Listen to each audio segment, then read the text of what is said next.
এক গরিব রিকশা চালক বহু কষ্ট করে 1 কেজি খাসির মাংস কিনে বাড়িতে নিয়ে স্ত্রীকে ডাক দিয়ে বলছে রান্না করো, আমি গোসল করে আসি। আর স্ত্রী রান্না করতে যে চিন্তা করছে দেখি কেমন লাগে, 1 পিস 2 পিস করে মুখে দিতে দিতেও ছাতা শেষ। চিন্তা করছে আমার স্বামী আসলে আমি বলবো কি। যখন গোসল করে এসেছে তখন খাবার দিয়েছে আলু, মূলা, বেগুন। ডাক দিয়ে বলে সেই গোশত বা মাংস কই? বলে আপনি জানেন না, আপনি গোসল করতে গেলেন, আমি সুন্দর করে রান্না করে ঢাকনা দিয়ে ঢেকে রেখে কলে পানি আনতে গেলাম, এসে দেখি মাংস আর নেই, ওই দুষ্টু বিড়াল সব খেয়ে ফেলেছে। লোকটা চিন্তা করে 1 কেজি মাংস, শুধু গোসল করতে গেলাম, রান্না কমপ্লিট, ঢাকনা দিয়ে ঢাকাও শেষ, কলে পানি আনতে গেছে কয় মিনিট লাগে, এর ভেতরে 1 কেজি মাংস বিড়াল খেয়ে ফেলেছে। পাশে তাকিয়ে দেখে ওই বিড়াল মিউ মিউ করছে, খপ করে চেপে ধরেছে। দাড়ি পাল্লা এনে ওজন দিয়ে দেখে 1 কেজি। ডাক দিয়ে বলে বউ, এটা যদি বিড়াল হয় সে মাংস কই? আর এটা যদি মাংস হয় সে বিড়াল কই? কারণ এই বিড়াল যদি 1 কেজি মাংস খায় এর ওজন হবে 2 কেজি। কথা বলে না কেন? 51 ভাগ মুসলমান যদি হযরত ইব্রাহিম নবীর আদর্শ নিয়ে তৈরি হয়, 96 ভাগ লাগবে না। আপনি মুমিন দাবি করলেই হবে না। অনেকেই মনে করে ছোটবেলায় আমার খাতনা করা আছে, আমি মুমিন না। মুমিনকে শুধু খাতনা করে দিলে যদি মানুষ মুসলমান হয়, তে ছাগল তো বড় মুসলমান। ছাগলের খাতনা করা নেই না, সম্ভব না। আল্লাহ তাআলা জাত তার কাছে কিনবেন, অত পাগল আমার আল্লাহ না। আল্লাহ কিনতে চায় শুধুমাত্র কারটা, আরো জোরে। সুতরাং আপনি যদি মুমিন না হয়ে মাদ্রাসা বানিয়ে দেন, আপনার মাদ্রাসা আল্লাহ নেবে না। কারণ আল্লাহ নিতে চাই মিনাল মুমিনিনা, মুমিনদের কাছে। আল্লাহর টাকা পয়সা দরকার না, আল্লাহর দরকার আপনার ইচ্ছাটা। এই কথা বলে না আমার ভাইরা, এখান থেকে আপনি শিক্ষা নেওয়া লাগবে। আল্লাহ তাআলা ইশতারা মিনাল মুনাফিকিনা দাইনি, ইশতারা মিনাল কাফিরিনা দাইনি, ইশতারা মিনাল মুশরিকিনা দাইনি। যে এসে দিলে আমি নিয়ে নেব না। আল্লাহর যদি সম্পদের খুব বেশি দরকার হতো, তাহলে তো কারুনের সম্পদ আল্লাহ কিনে নিত। আপনি আর কয় টাকার মালিক হয়েছেন? কারুনের যে সম্পদ ছিল, কোরআনে কারিমে আল্লাহ একটু টাচ দিয়েছেন মাত্র। ইন্না কারুনা কানা মিন কওমি মূসা ফাবাগা আলাইহিম ওয়া আতাইনাহু মিনাল কুনুজি মা ইন্না মাফাতিহাহু লাতানু বিল উসবাতি উলিল কুওয়া। সূরা কসস 20 নম্বর পারা 13 নম্বর পৃষ্ঠা 12 নম্বর লাইন 10 নম্বর লাইনের 76 নম্বর আয়াতে আল্লাহ জানিয়েছেন, কারণ মুসা নবীর অবাধ্য ছিল, তাকে এত সম্পদের মালিক আমি আল্লাহ বানিয়েছিলাম। 70 জন যুবক মানুষ লাগতো তার শুধু চাবি বহন করতে। 70 জন যদি যুবক লাগে চাবি বহন করতে, তো তালা বহন করতে কতজন লাগবে? আর যদি তালা এত হয়, তো বাক্স কত ছিল? আল্লাহর সম্পদের দরকার হলে আপনার কথা আল্লাহ বলতো না কোরআনে, তাহলে কারণের নাম দিয়ে দিত। কথা বলেন না কেন? বাংলাদেশের দিকে যদি আল্লাহ আয়াতটা দিত, তাহলে কিছু মানুষের নাম আল্লাহ উল্লেখ করে দিত। মুসা বিন শমশেরের নাম বলতো, সালমান এফ রহমানের নাম বলতো, আকিজ কোম্পানির নাম বলতো। আপনার কয় টাকার মালিক, আপনাকে তারা 10 বার না 100 বার 1000 বার কিনতে পারে, বেচতে পারে। আমি আকিজ কোম্পানির আদ্দিন হাসপাতাল, যেটা আকিজের বড় ছেলে ডাক্তার মহিউদ্দিন, ঢাকা মগবাজারে আদ্দিনে আমি জমান নামাজ পড়াই মাসে 2 বার। আমি দেখেছি ওদেরকে আল্লাহ যে সম্পদ দিয়েছে। বাংলাদেশের ভেতরে এখন ওরা 3 নাম্বার ধনী। 10টা ধনী যদি থাকে পুরা দেশে, ওনারা আছে 3 নাম্বারে। আর আপনার তো নামই আছে। তাহলে আপনি তো ওর ভেতরেই নেই। তাহলে ইশতারা মিনাল মুমিনিনা, আল্লাহ কিনতে চান কিন্তু সবারটা না। কার? আরো জোরে। পুরা কোরআনে 25 জন নবীর নাম আমি পেয়েছি। এই 25 জন নবীকে আল্লাহ ছাত্রের মতো ডাক দিয়েছেন। এই শিক্ষক যখন ক্লাস নাই, ক্লাসে দেখবেন ডাক দেয়, ইয়া ইব্রাহিম, ইয়া মুসা, এদিকে আসো। আর মুহাম্মাদুর রাসূলুল্লাহকে আল্লাহ পুরা কোরআনে ওইভাবে ডাক দেয়নি, ইয়া মুহাম্মদ। হ্যাঁ, মুহাম্মদ শব্দ বলার সঙ্গে সঙ্গে তার রিসালাতের ঘোষণা দিয়ে তার সম্মান যা ছিল আরো বাড়িয়ে দিয়েছেন। 4 জায়গায় আল্লাহ এই শব্দটা দিয়েছেন, মুহাম্মাদুর রাসূলুল্লাহ ওয়া মা মুহাম্মাদুন ইল্লা রাসূল। জোরে বলেন আল্লাহু আকবার। আমার মুসলমান ভাইরা, যেই নবীকে আল্লাহ কোনদিন নাম ধরে পর্যন্ত ডাকলেন না, সেই নবীকে যদি বলে আপনাকে আমি ডান হাত দিয়ে চেপে ধরে কণ্ঠনালী কেটে ফেলে দিতাম, যদি কোরআনের ভেতরে আপনার নিজের কোনো কথা বানিয়ে বলতেন, তাহলে সে কিতাব কত অথেন্টিক এই আয়াত দ্বারা বোঝা যাচ্ছে। কথা বলেন ঠিক কিনা? এত বড় অথেন্টিক কিতাবের তাফসীর শোনার জন্য যারা বসেছি, আর একবার বলছি আলহামদুলিল্লাহ। দরুদ আর সালাম পাঠ করছি আমাদের নবী, মানবতার মহান শিক্ষক মুহাম্মাদুর রাসূলুল্লাহ সাল্লাল্লাহু আলাইহি ওয়াসাল্লামের প্রতি।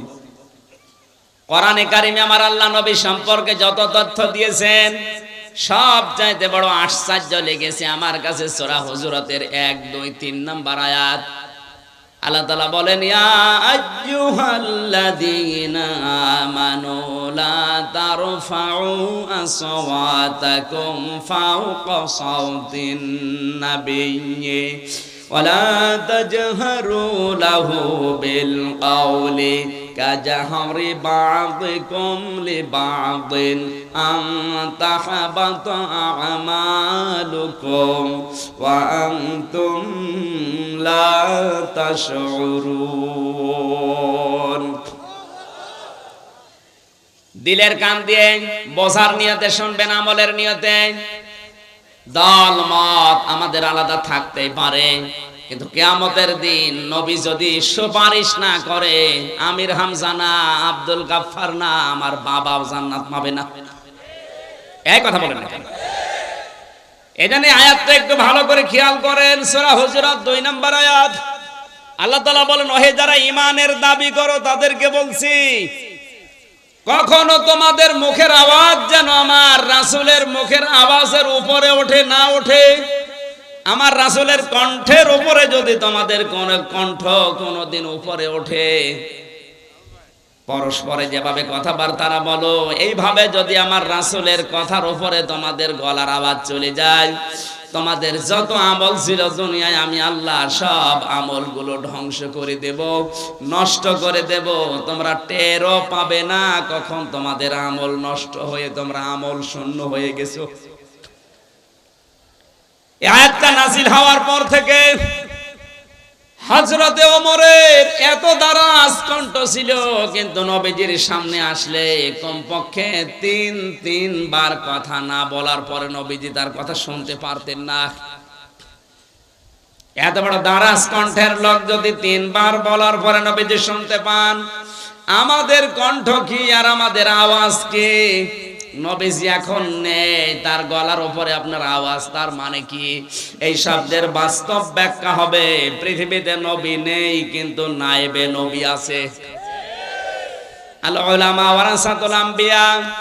আল্লাহর নবী জানিয়েছেন, যারা আলেম এরা আমি রাসূলের স্থলাভিষিক্ত নায়েবে রাসূল, আমি নবীর উত্তরাধিকারী। এরা আমি নবীকে কষ্ট দিলে, আমি নবীকে দুঃখ দিলে যেমন আল্লাহ পাক নিজে আঘাত পায়, আমার নায়েব যারা কিয়ামত পর্যন্ত আলেমদেরকে যারা দুঃখ দেবে, আমি নবী ঠিক ওইভাবেই কষ্ট পাবো। আর আমি নবী যদি কষ্ট পাই, তাহলে তোমাদের যে আমলগুলো আছে ওগুলো কখন নষ্ট হয়ে যাবে তোমরা টেরও পাবে না। এই আয়াতটা এবার বাংলাদেশে মিলান, কত মানুষের আমল আখলাক আল্লাহ নষ্ট করে দিয়েছে, ও টের পাচ্ছে না, তার কোনো হিসাব নেই, এ জেলায় নেই। আপনার নিজের বাস্তব জীবনে আপনি মেলাবেন, আপনি আর যাই করেন না কেন অন্তত এইটা যেন হয়ে না যায়। কারণ নবীকে আল্লাহ এত সম্মান দিয়েছেন, এই পৃথিবীর ময়দানে আল্লাহ নিজের পরে সম্মান দিয়েছেন বিশ্ব নবীকে। আজকে আসার সময় পড়ছিলাম বুখারী শরীফের হাদিস, আল্লাহর নবী মুহাম্মদুর রাসূলুল্লাহ সাল্লাল্লাহু আলাইহি ওয়াসাল্লাম বলেন, খ্রিস্টান এক যুবক অকথ্য ভাষায় আমাকে গালিগালাজ করেছিল। গালিগালাজ করার পরে লোকটা মারা যায়, জাতির লোকেরা তাকে কবরে দেয়। সকালবেলা সে দেখে কবরের মাটি তাকে গ্রহণ করে নাই, বের করে দিয়েছে। চিন্তা করছে কি অবস্থা। সকালবেলা আবার তারা একটু গর্ত বেশি করে আবার রেখেছে কবরে। পরের দিন সকালে যে দেখে কবর তাকে গ্রহণ করেনি, গ্রহণ করে বের করে দিয়েছে। ওরা ভাবে এভাবে হবে না, আর একটু গভীর গর্ত করা লাগবে। গভীর গর্ত করার পরে যখন রেখেছে, সকালবেলা যে দেখে আগের দিনের মতো কবর তাকে নেয়নি, মাটি বের করে দিয়েছে। খ্রিস্টানরা চিন্তা করে এভাবে হবে না, একে কুয়ার মতো গর্ত করে রাখো, এর উপরে পাথর চাপা দাও, সিমেন্ট দিয়ে রড দিয়ে ঢালাই করে একেবারে শক্ত মজবুত ভাবে লাগিয়ে দাও, যেন বের হতে না পারে। কুয়ার মতো গর্ত করার পরে যখন ঢালাই করে দিয়েছে, উপরে বড় বড় পাথর দিয়ে সিমেন্ট দিয়ে, সকালবেলা যে দেখে পাথর রড সিমেন্ট ঢালাই সব দূরে গেছে, ওইভাবে মাটির উপরে পড়ে আছে। শুধু এতটুকুই না, হাজার হাজার খ্রিস্টানরা লক্ষ্য করে দেখছে, একটা কুকুর এসে ওর মুখের উপরে লজ্জা স্থান দিয়ে পেশাব করছে। আপনি শুধু নাউজুবিল্লাহ সুবহানাল্লাহ পর্যন্ত বলবেন আমি জানি, কিন্তু যদি আপনার বিবেক থাকে আপনাকে কিছু নেওয়া লাগবে এখান থেকে। এটা বুখারী শরীফের হাদিস। এই পৃথিবী প্রমাণ করেই ফেলেছে, বিশ্ব নবীর বিরুদ্ধে যারা অবস্থান নিয়েছে, কুকুর পর্যন্ত তাদেরকে মুখে পেশাব করে ঘৃণা জানিয়েছে। 17 কোটি মুসলমান এই দেশে, 96% মুসলমান এই দেশে। কোরআনের এই অনুষ্ঠান থেকে দ্বার্থহীন কণ্ঠে আমরা জানাতে চাই, এই বাংলাদেশ বিশ্ব নবীর জন্য অক্ষ করা হয়েছে। কারণ নবীজি যদি পৃথিবীতে না আসতেন, বঙ্গবন্ধু হতেন না, আর বঙ্গবন্ধু যদি বাংলাদেশে না আসতেন, এদের স্বাধীন হতো না। সুতরাং স্বাধীনতার পেছনে মূল কারণ আমাদের নবী। এই কথা বলছেন না কেন? উনি না আসলে পৃথিবীতে আল্লাহ তৈরি করতেন না এটা। আর উনি না আসলে যদি পৃথিবী না হতো, বাংলাদেশ নামে একটা দেশে বঙ্গবন্ধু আসতো না। আর উনি যদি এদেশে না জন্মাতেন, আমরা স্বাধীনতাও পেতাম না। সুতরাং স্বাধীন দেশে, এই স্বাধীন মাটিতে আমাদের কলিজার টুকরা মুহাম্মদুর রাসূলুল্লাহকে নিয়ে কেউ যদি কটূক্তি করে, গালিগালাজ করে, এ জমিন তাকে গ্রহণ করবে না। এ জমিনের 1 ইঞ্চি মাটিও তার জন্য বৈধ না। শোনো, কোনো অবৈধ মানুষকে আমরা এই জমিনে থাকতে দেব না। আমার তো মনে হচ্ছে জাতির ভেতরে যারা মুহাম্মদুর রাসূলুল্লাহকে নিয়ে নিকৃষ্ট কাজে মেতে ওঠে, মাঝে মাঝে ওই কুকুর পর্যন্ত তাদেরকে মুখে প্রসাব করে সামনে ঘৃণা জানাবে। আশা করি আপনি পরিবর্তন হবেন। এত বড় আজান দিচ্ছে না, একজন জবাব দিয়ে দেন, এর ভেতরে একজন জবাব দিয়ে দেন। আমার বন্ধুরা, বিশ্ব নবী মক্কা বিজয় করার দিন সবাইকে তিনি প্রায় মাফ করে দিয়েছিলেন। জানিয়েছিলেন সাহাবীরা যারা কাবা শরীফে আশ্রয় নেবে তাদেরকে কিছু বলবা না, যারা আবু সুফিয়ানের ঘরে থাকবে ওদেরকে কিছু বলবা না, যারা নিজেদের ঘরে অবস্থান নিয়ে দরজা আটক করে রাখবে তাদেরকে কিছু বলবা না। এক সাহাবী এসে বলে, হে নবী, আপনি যে 3 জায়গায় অবস্থান নেওয়ার কারণে নিষেধ করলেন কিছু বলতে, কিন্তু আপনাকে গালি দিয়েছিল অকথ্য ভাষায়। ওই লোকটা দেখলাম কাবার গিলাফ ধরে বসে আছে বাঁচার জন্য। আল্লাহর নবী বলেন ওকে নিয়ে আসো, ওকে কতল করে বিদায় করে দাও। আপনি টের পেয়েছেন কি বললাম? যাদের বিরুদ্ধে মাপের ঘোষণা দিলেন, যাদের পক্ষে, সেই লোকটা গালি দিয়েছিল রাসূলকে। এজন্য নবীজি বললেন কাবার গিলাফ ধরে আছে তাদের করে নিয়ে আসো, ওকে হত্যা করে বিদায় করে দাও। দুনিয়ায় থাকার কোনো অধিকার তার নেই। বারবার এগুলো দেওয়া যাবে না, যারা দেবেন পরে দেবেন।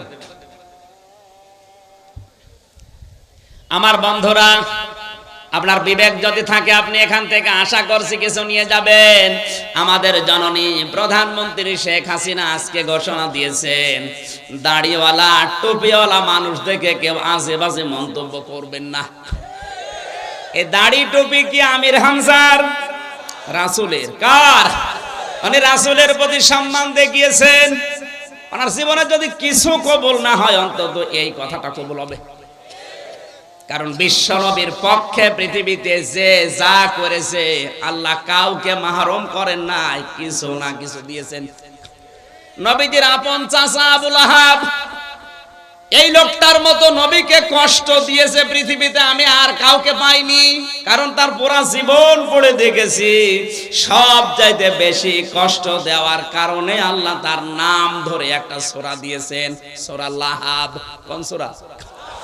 আল্লাহ তাআলা বলেন তাব্বাতি ইয়াদা আবি লাহাবি ওয়া তাব। শব্দের দিকে খেয়াল করেন। তাব্বাতি ইয়াদা নেছিল, দ্বিবচনের কারণে নুনটা পড়ে গেছে। আল্লাহ তাআলা বলেন তাব্বাতি ইয়াদা, ধ্বংস হয়ে যাক আবু লাহাবের দুই হাত, এবং সে নিজে, এবং সে ধ্বংস হয়েছে। শব্দের দিকে খেয়াল করলে দেখতে পেলাম আবু লাহাব নবীকে পাথর নিক্ষেপ করেছিল এক হাত দিয়ে। কয় হাত? এখানে আল্লাহ কয় হাতের কথা বললেন? আরো জোরে। আল্লাহকে অবিচারক না মানে? এখানে এদন না দিয়ে এদা দিলেন কেন? আপনি যদি এই মোবাইলটা এখন এভাবে নিক্ষেপ করেন, দেখবেন এই হাত দিয়ে যদিও জোরে নিক্ষেপ করবেন, এই হাত নড়াচড়া করবে। আসতে বলে আবু লাহাব পাথর ঠিক নবীর দিকে এভাবে নিক্ষেপ করেছিল, কিন্তু ওর এই হাত, এই বামটা নড়াচড়া করে শক্তি জুগিয়েছিল। আজ বাংলাদেশ সহ বিশ্বে যারা বিশ্ব নবীর আদর্শের বিপক্ষে আছেন, নবীওয়ালা মানুষগুলোর বিপক্ষে আছেন, আল্লাহর নবীকে নিয়ে যারা কটূক্তি করেন, বাবারও ক্ষমতা আপনার ছিল না যদি পেছন দরজা দিয়ে আপনাকে কেউ নাড়াচাড়া না দেয়। আপনাকে আহ্বান জানাচ্ছি, হয়তো ডান হাত দিয়ে অনেকে চেষ্টা চালাচ্ছে বিভিন্ন কায়দায়, আপনি যে রাঘব আল বাম হাত দিয়ে পেছন দরজা দিয়ে নাড়াচাড়া দিয়ে সাহস যোগাচ্ছেন, আল্লাহ পাক যদি আপনাকে ধরে, পেছন দরজায় যারা আছে তারাও ছাড় পাবেন না। আল্লাহ ইয়াদা শব্দ দিয়ে এটা জানিয়েছেন, আবু লাহাবের তো এক হাত ধ্বংস করলে ওর শাস্তি হয়ে যেত। ওর ডান হাত ব্যবহার করে নবীকে কষ্ট দিয়েছে, বাম হাতটা আমি ধ্বংস করলাম এই কারণে, কারণ ওই হাত একটু নড়াচড়া করে সাহস জুগিয়েছিল, শক্তি জুগিয়েছিল। এতটুকুই না, ও যার উপরে ভর করে এই কাজ করত, ওর প্রভাব প্রতিপত্তি ছিল, টাকা পয়সা ছিল, এই কারণে আল্লাহ পরবর্তী আয়াতে দিয়েছেন মা গনা আনহু মালুহু ওয়া মা কাসাব। যার উপরে নির্ভর করে নবীর বিরুদ্ধে অবস্থান নিয়েছো, তোমার ওই টাকা পয়সা কোনো কাজে আসবে না যেগুলো তুমি অর্জন করেছিলে। আবু লাহাব ওই সময় ছিল ওই দেশের ধর্মমন্ত্রী। কি ছিল? আসতে বলেন। ওর ধর্মমন্ত্রীকে পর্যন্ত আল্লাহ ছাড়েননি। অমা কাসাবা, সে যা অর্জন করেছিল টাকা পয়সা, ক্ষমতা, প্রভাব প্রতিপত্তি, কার পেছনে লাগার কারণে? নবীজির। জোরে বলুন। আল্লাহ তো শেষ করতে পারতেন এই দুইটা আয়াত দিয়ে। আল্লাহ তাআলা বলেন সায়াসলানা রং দাতালাহাব। এত রাগ আমার আল্লাহ, এত ঘৃণা তার উপরে প্রদর্শন করেছেন, এই দুইটা আয়াত দিয়ে আল্লাহ এই সূরা শেষ করেননি। আল্লাহ সিন দিলেন, সিন সাউফা কদ লাম, এরকম 13টা শব্দ আছে আরবি গ্রামারে। কোন সেন্টেন্সের আগে যদি একটা আসে অর্থ হয় অতি তাড়াতাড়ি। আল্লাহ তাআলা বলেন অতি শীঘ্র ওকে আমি আল্লাহ জাহান্নামের অগ্নিশিখায় প্রবেশ করাবো, অমরাত এবং তার স্ত্রীকেও। প্রশ্ন আসতে পারে তার স্ত্রীর দোষ কি নাকি? আবু লাহাবের স্ত্রীর দুইটা দোষ ছিল। এক নম্বরে নবীজির আপন চাচী সব সময় ঘরের কথাগুলো যা শুনতো ওগুলো বাইরে যে মানুষের কাছে প্রকাশ করে দিত। দুই নম্বরে নিজের স্বামীকে দিয়ে সব সময় নবীকে কি করে কষ্ট দেওয়া যায়, দুঃখ দেওয়া যায়, এই বুদ্ধি পরামর্শগুলো বাড়িতে বসে বসে স্বামীকে দিত। আজও বাংলাদেশে অনেকে টক শো করে দেখবেন বসে বসে আল্লাহর নবীর বিরুদ্ধে কথা বলে, যারা আছে ওদের কারো বলার জন্য উদ্বুদ্ধ করে। অত জোরে বলার দরকার নেই, আসতে বলে। আমার তো মনে হচ্ছে আপনি আবু লাহাবের স্ত্রী উম্মে জামিল, এই মহিলার ছোট বোন, আসতে বলে। আবু লাহাবের স্ত্রীর সবচাইতে মারাত্মক অপরাধ দুনিয়ায় ছিল এই মহিলা তালাতালি করা ভালোবাসতো। তালাতালি বোঝেন? বোঝেন না? একজনের কথা আর একজনের কাছে লাগিয়ে সম্পর্ক নষ্ট করা। এটা তো এ নওগাঁয় নেই, আছে মানে এটা বেশি।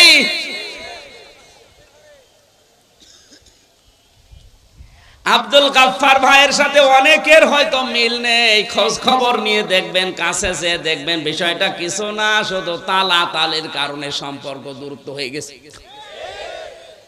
তালাতালি করা কত বড় মারাত্মক অপরাধ। আল্লাহর নবী বলেন যে এলাকায় মানুষ তালাতালি করে ওই এলাকার মানুষের দোয়া কবুল আল্লাহ বন্ধ করে দেয়। আমরা এত বিপদে পড়ার পরে দোয়া করলে কবুল হচ্ছে না, আমার মনে হয় তালাতালি করা কোন লোক এলাকায় আছে না? নেই। এটা মেয়েদের ভেতরে বসে এক জায়গায় বসলে শুধু আসতে বলে। আমি একটা হাদিস বলছি, এবার শোনেন, তিরমিজি শরীফের হাদিস। আল্লাহর নবী বলেন কিয়ামতের দিন আল্লাহ 5 প্রকার মানুষের দিকে ফিরে তাকাবেন না। আপনি কি লক্ষ্য করলেন কি বললাম? কিয়ামতের দিন 5 প্রকার মানুষের দিকে আল্লাহ ফিরেও তাকাবেন না। তার 1 নম্বরে যারা তালাতালি করে দুনিয়ায়। কারা আছেন এই চরিত্রের হাত তোলেন তো?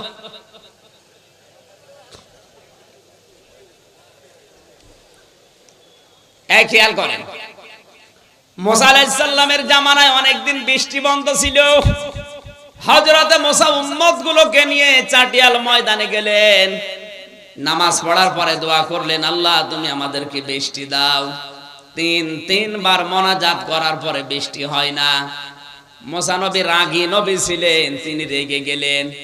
ডাক দিয়ে বলে, রব্বুল আলামিন, এগুলো নয় আমার উম্মত, আমার মায়া লাগে, কিন্তু তোমার তো বান্দা, তোমার মায়া লাগে না।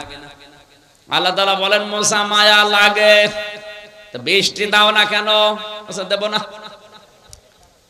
তোমার বান্দা মায়া লাগে তুমি নিজে বললে, তারপরও বৃষ্টি দেবা না মানে? বলছে দেব না, দেওয়াই লাগবে। আল্লাহ তাআলা বলেন, মুসা বৃষ্টি আমি দিতে পারি কিন্তু দেব না, কারণ যাদেরকে নিয়ে দোয়া করলে ওর ভেতরে নামিমা তালাতালি করা একজন মানুষ আছে, ওরে যতক্ষণ বের করে না দিবা ততক্ষণ দোয়া কবুল হবে না। হযরতে মুসা ডাক দিয়ে বলে, রব্বুল আলামিন তুমি শুধু ওই লোকটার নাম বলো, দেখো কি করে ওর ঘাট ধরে বের করে দেব। আল্লাহ তাআলা বলেন, না, আমি নিজেই নাম ধরে গীবত করতে নিষেধ করি, আর আজকে আমি নিজে নাম ধরে গীবত করব, হবে না। মুসা নবী বললেন, আল্লাহ আমি তো আর আলিমুম বিযাতিস সুদূর না, মানুষের মনের খবর আমি তো জানি না, সুতরাং এই মুহূর্তে যদি ওর নাম ধরে তোমারে বলি, এতগুলো মানুষের সামনে তুমি ওর ঘাড়ে ধাক্কা দিয়ে বের করে দিবা, অপমান হবে, আমি পারবো না। হযরতে মুসা বলে, আল্লাহ আমি তো জানি না মানুষের মনের খবর, আমি টের পাবো কি করে? আল্লাহ তাআলা বলেন মুসা তোমাকে আমি কয়েকটা সিমটম বলি, তার ভেতরে এক নম্বরে তুমি সবাইকে নিয়ে তাওবায়ে নাসুহা করো। মন থেকে যদি সবাই তাওবা করে ওই লোকটাও তাওবা করবে, আর যারা মন থেকে তাওবা করে তাদেরকে আমি আল্লাহ বেগুনাহ ব্যক্তির মতো বানিয়ে দেই। সবাইকে নিয়ে তাওবা করার পরে এবার মোনাজাত করলেন। মোনাজাত শেষ হতে দেরি, আমার আল্লাহ বৃষ্টি নাজিল করতে দেরি করলেন না। সুতরাং এখানে যদি কোনো তালাতালি করা, একের কথা অন্যের কাছে লাগানো, সম্পর্ক নষ্ট করা কোনো লোক থাকেন, আপনি চলে যান, নয়তো আজকের মাহফিল, আজকের মোনাজাত সব মাঠে মারা যাবে। চলে যান ভাই। দেখেন তো কেউ যাচ্ছে কিনা। যেটা যাবে বুঝবেন ওই 2 নাম্বার না, এটা বাদ দেওয়া লাগবে। আমি হাসির খোরাকি দেয়নি, এটা বাদ দেওয়ার দরকার আছে না? আপনাকে কিয়ামতের দিন আল্লাহ ঘুরেও দেখবে না যে আপনি আল্লাহর বান্দা ছিলেন না বান্দী ছিলেন, তাকাবেই না। কয় প্রকার মানুষ?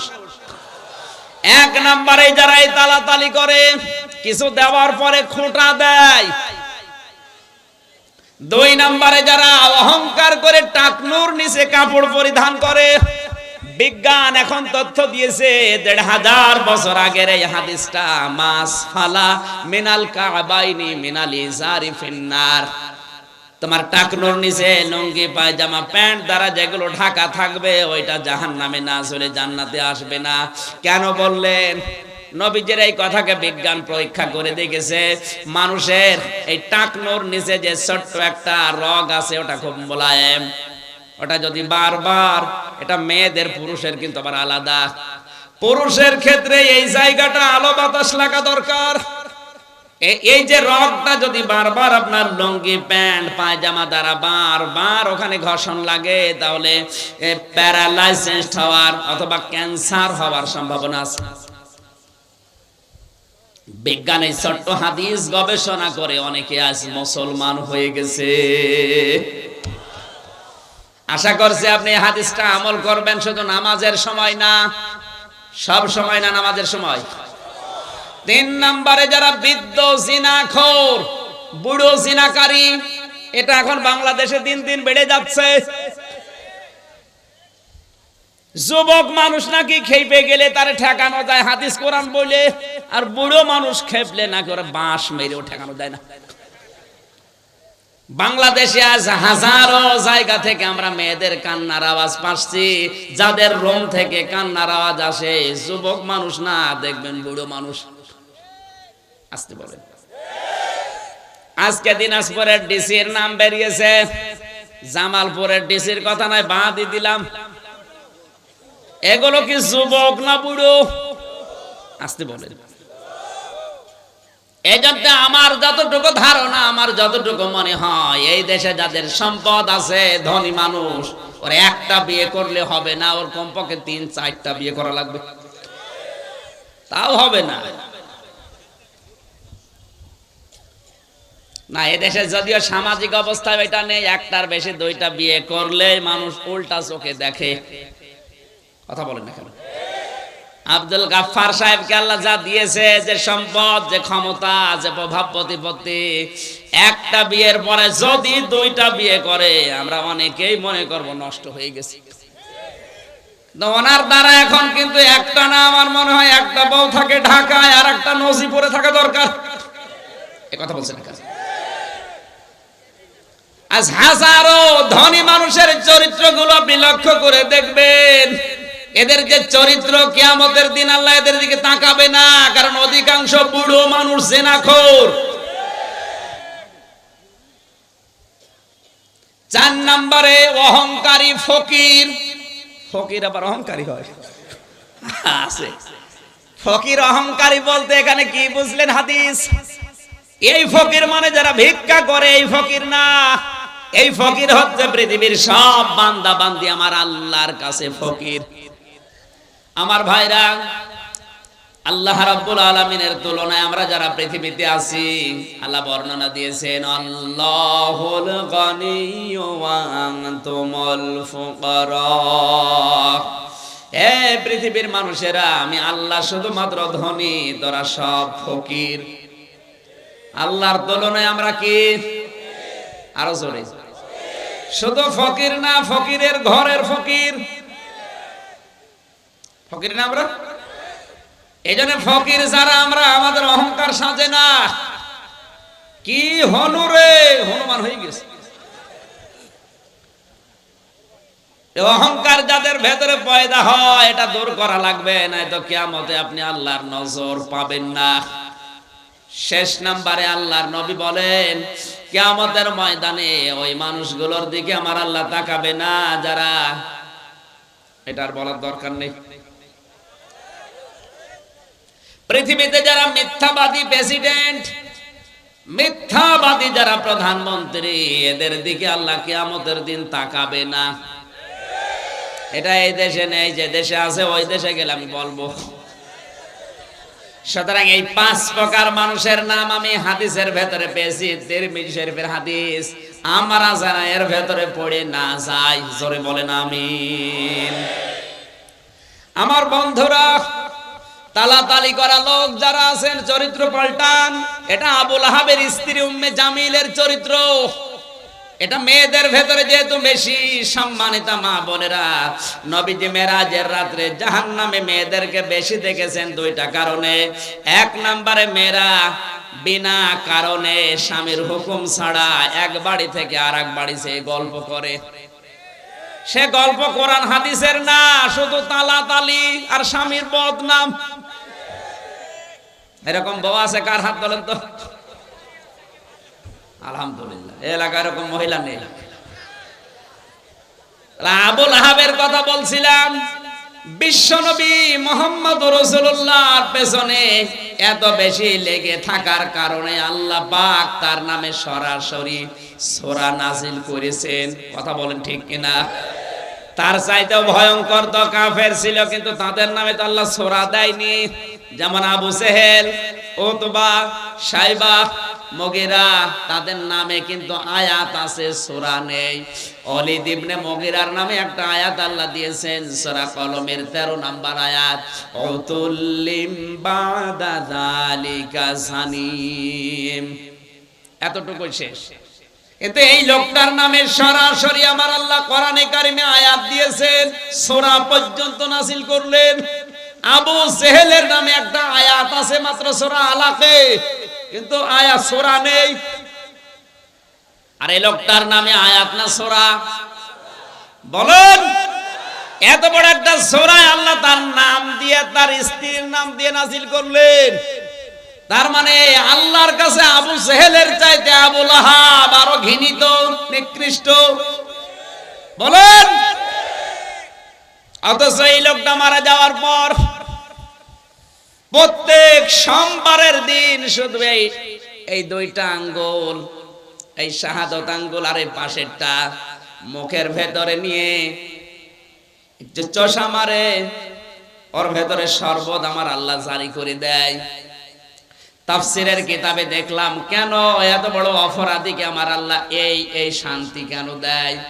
আল্লাহর নবী যেদিন জন্মগ্রহণ করে, বিশ্ব নবীর এই জন্মের কথা আবুল আহাবের এক দাসী, বাড়ির কাজের মেয়ে, এই মেয়েটি যে ডাক দিয়ে বলে, মালিক আমি জানি আপনার হুকুম ছাড়া বাইরে যাওয়া নিষেধ, কিন্তু আজকে আপনাকে আমি এমন একটা সংবাদ দেওয়ার জন্য এসেছি যেটা না দিয়ে আমি আর স্থির থাকতে পারলাম না। আপনার মরা ভাই আব্দুল্লাহর একটা এতিম সন্তান দুনিয়ায় এসেছে, আকাশের চাঁদের চাইতেও সুন্দর। আপনার ভাই থাকলে অনেক খুশি হতো। আবুল আহাব ওই দিন ডাক দিয়ে বলেছে, আমার ভাই থাকলে আনন্দ তো অনেক বেশি হতো। আমার ভাই যখন নেই, আমার মরা ভাই আব্দুল্লাহর এতিম সন্তানের সুসংবাদ যখন দিলে, তোমারে আজ খালি হাতে ফেরত দিতে পারি না। আজকে তোকে আমি একটা পুরস্কার দিলাম, এই 2টা আঙ্গুল দিয়ে বলেছিল তোরে আমি আজাদ করে দিলাম, মুক্ত করে দিলাম। আল্লাহ পাকের কাছে এই বিষয়টা এত পছন্দনীয়, কারণ এই কথাটা করেছে, এই কাজটা করেছে ও নবীর পক্ষে। কার পক্ষে? বলেন, এত বড় কাট্টা কাফের নবীর পক্ষে অবস্থান নেওয়ার কারণে এই যে 2 আঙ্গুল নিয়ে এই জন্য কিয়ামত পর্যন্ত ওই দুইটা আঙ্গুল শুধু সোমবারের দিন একটু চষা দেবে, সর্বদা আমার আল্লাহ জারি করে দেবে। বারবার এত ডিস্টার্ব হয় কেন?